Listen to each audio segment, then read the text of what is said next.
So we were here discussing Samagni, or the balanced state of fire, and I said there are various ways we can check that the fire is there or not.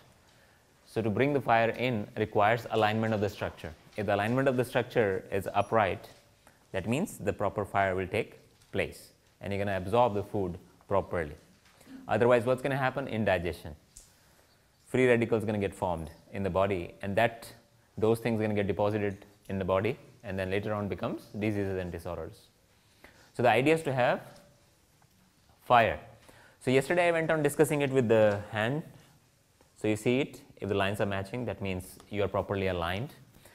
So how do I know that the Agni is there or not? I said the idea is to have navel alignment. You go and study navel alignment, there are only few people who teaches navel alignment and the theory behind it, but you may look for it. Just a general idea that this is your navel and you create a clock around your navel. So this is the 12, this is 6, here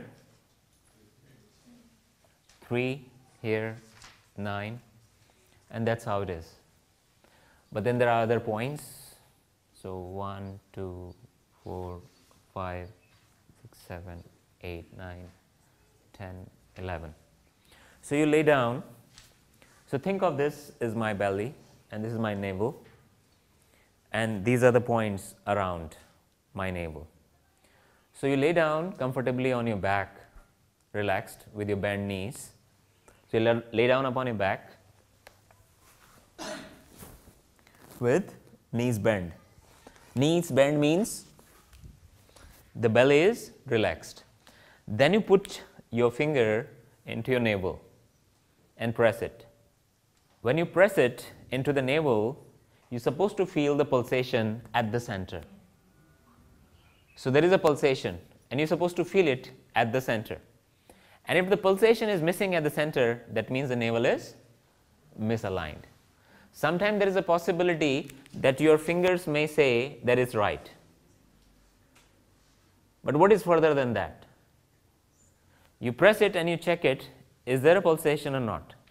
And if you have practiced bow already in these weeks, bow, when you are on the prone position and you lift your legs up, you feel the strong pulsation, tuk, tuk, tuk, tuk, tuk. So that's like bow is a pose which keeps the navel aligned. So we check it, and then if it's not there, that means either it is down or it is up. That's one possibility. Either it is down or up. So yesterday we discussed it right and left. Did you got side to side deviation? So today we are discussing what? Sagittal plane. So yesterday it was frontal plane. Now we are discussing front to back, sagittal plane. So either it is up or down.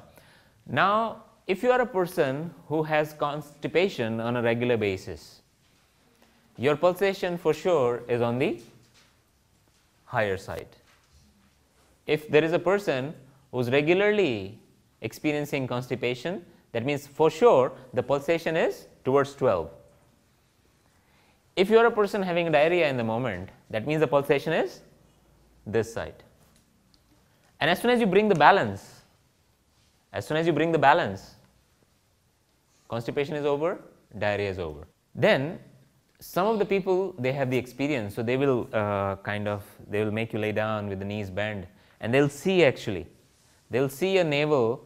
It's supposed to be a proper circle, but sometimes it seems like it's slightly stretched to the right, sometimes it seems like slightly stretched to the down towards 6, sometimes towards 3, sometimes towards 12. There is a possibility that it's being stretched towards this direction. So if it is stretched towards a direction, that means that is the place where your pulsation is right now and is not aligned. Now anytime a person complains about pain in the shoulder, that means for sure it's stretched towards 2. So if I experience pain in my left shoulder, that means the pulsation is towards 2 or towards 10. If I experience pain which is sciatica on one side, that means stretched this way. So it's the complete diagnosis of the body just by looking at navel and its placement. Whatever we do in the name of asana practice, ultimately to bring the navel back to its center. So, anytime we say alignment in yoga means what? Navel alignment. Anytime we talk, it's not like, okay, toe supposed to be in the knee, in relation with the knee, and then knee in relation to the hip. No, these are gross ways to align the body.